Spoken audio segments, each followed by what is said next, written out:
नमस्कार। Simple cooking से मैं आपकी दोस्त वासंती घुसपुरकर ओल्डी गोल्डी बात कर रही हूँ। आज ना तो मैं आपको पकाने लगाऊंगी, ना तो आज कुछ काटने लगाऊंगी, ना तो आज कुछ भूंजने लगाऊंगी, कुछ भी नहीं। आज मेरी रेसिपी बहुत सिंपल है, लेकिन आयुर्वेद पाक शास्त्र के हिसाब से ये रेसिपी बहुत महत्वपूर्ण है, क्योंकि अभी धूप के दिन शुरू हो गए हैं और अब बहुत तकलीफ़ होती है।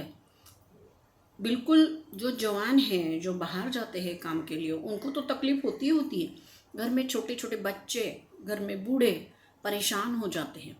खाना नहीं जाता है, दिन भर पानी पीते हैं और फिर एनर्जी लूज़ हो जाती। तो आज हम ऐसी ही एक एनर्जी चीज़ देखेंगे। तो चलिए, ये कढ़ाई में मैंने जो रखा है ये है गेहूं का मुरमुरा। अब एक्चुअली ये बहुत ही कुरकुरा होता है और कड़क होता है, फूटता नहीं हाथ से, लेकिन बहुत कुरकुरा होता है। मैं आपको एक दो खा के दिखाती हूँ।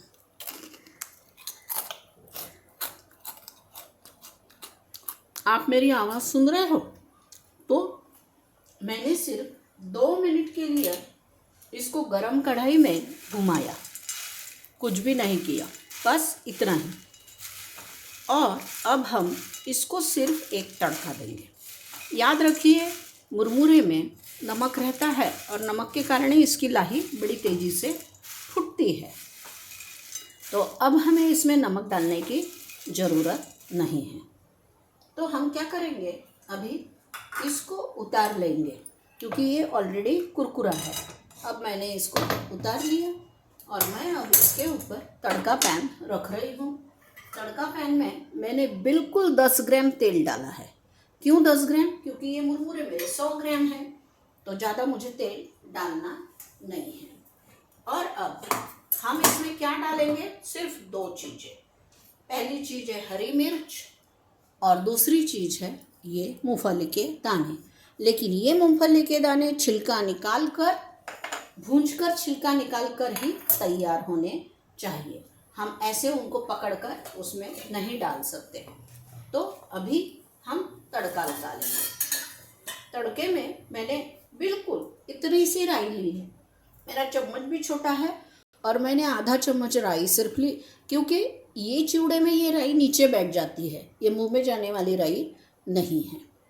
अब मैं इस तेल में ये राई डाल देती हूँ। मेरी राई फूट गई है, तो अब मैं गैस कम करती हूँ और इतना ही हिंग भी मैंने डाल दिया। अब मैं ये मिर्ची मैंने चूड़े के हिसाब से ली थी, मिर्ची मैं इसमें डाल रही हूँ और मैं गैस बंद कर देती हूँ। और अभी ये मूंगफली के दाने हैं, इसमें मैं सिर्फ इतने मूंगफली के दाने डालूंगी। अब हमने थोड़ी सी हल्दी इसमें चढ़ा देना है। तेल गरम है, बिल्कुल इतनी, जैसे आप बोलोगे कि 3 चुटकी हल्दी इसमें गई है। अब मैं इसको आपको, तो अभी मैंने आपको चूड़ा दिखाया और अभी ये आपको मैं थाली में ये बनाकर दिखा रही हूँ। इसके ऊपर मैंने वो इमली की सूखी चटनी छिड़की थी, वो भी मैं आपको दिखा रही। हरा धनिया हम इसके ऊपर नहीं डाल सकते, क्योंकि वो नरम हो जाएगा। ये जो मैंने चूड़ा बनाया है, इसका आयुर्वेदिक महत्व ये है कि धूप के दिनों में ही हमको लाही मिलती है। अगर हम पानी के दिनों में लाही खरीदेंगे तो लाही के पैकेट में नीचे कीड़े जमा हो जाते हैं, फिर वो लाही कुछ भी काम की नहीं रहती है।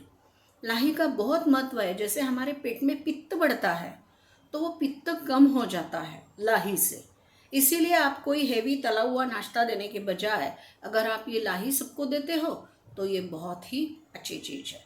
ज्वार की भी लाही बनती है और उसकी भी मैं रेसिपी आपको दिखाने वाली, उसका चूड़ा भी दिखाने वाली हूँ। और उसका एक ये बनता है, जैसे छाछ रहता है, तो उस लाही को थोड़ा सा कढ़ाई में गरम करके मिक्सर में पीस लेना, छाछ में उसे डालना। छाछ में डालने के बाद उसमें थोड़ा सा नमक, थोड़ी शक्कर, घी और जीरे का तड़का और हिंग का, वो पीने में बहुत अच्छा लगता है। उसको लाजामन बोलते हैं संस्कृत में। और जो बहुत बीमार रहते हैं, पेट खराब होने के कारण अगर जुलाब हो रहे हैं और वो बार बार जा रहा है और बार बार आ रहा है, तो उस आदमी में ताकत नहीं बचती, तो उस समय वो उसे दिया जाता है। छोटे बच्चों को सवेरे पीने को दिया जाता है।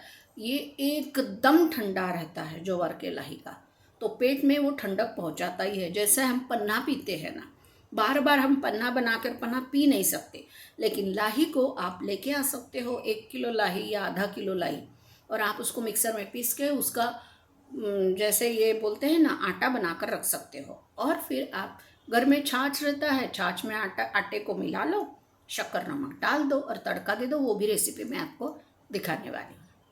तो आपको ये रेसिपी कैसी लगी? ये डाइट वालों के लिए ये रेसिपी बहुत अच्छी है।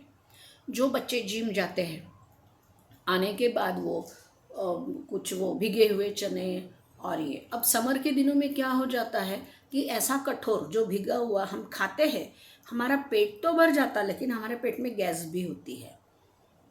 जिम वाले बच्चों को पूछो, फिर वो क्या होता है, गैस होती है, फिर वो खाना नहीं खाते हैं। शाम को भी जिम में जाना पड़ता है, या जिम में एक बार तो दिन में जाते ही है। ऐसे बच्चों को अगर ये आप डाइट वाला चिवड़ा खिलाओगे तो उनका मन भी भर जाएगा, वो अपने पैकेट में लेके भी जा सकते हैं कहीं बाहर जाना है तो इसलिए मैंने आज ये गेहूं के लाही का चिवड़ा बताया। मुरमुरे का चिवड़ा मैंने पहले आपको बताया, उसके बाद मैंने आपको पोहे का चिवड़ा बताया था। पोहे का चिवड़ा पचने में थोड़ा सा हेवी रहता है, थोड़ा सा जड़ रहता है, वो पेट में आपके तकलीफ दे सकता है ज़्यादा खाया तो। लेकिन ये थोड़ा 1-2 मुट्ठी ज़्यादा भी हो गया तो आपको कुछ इससे तकलीफ नहीं होगी। धन्यवाद, आपने मेरी ये रेसिपी देखी। मेरा हमेशा का फंडा, बनाइए, खाइए, खिलाइए और सबको खिलाइए, और आपकी उल्टी गुल्डी को अच्छी अच्छी कमेंट्स भेजिए। आपकी कमेंट नहीं आती है तो अब आप इसको शिकायत बोलिए, मैं इसको रिक्वेस्ट बोलूँगी। तो आप मुझे अच्छे अच्छे कमेंट्स, सजेशन, अच्छी कमेंट देना चाहिए ऐसा नहीं, पर सजेशन तो आप दे सकते हो। धन्यवाद, ताकि मैं आपसे जुड़ी रहूं। धन्यवाद, आपने मेरा ये वीडियो देखा।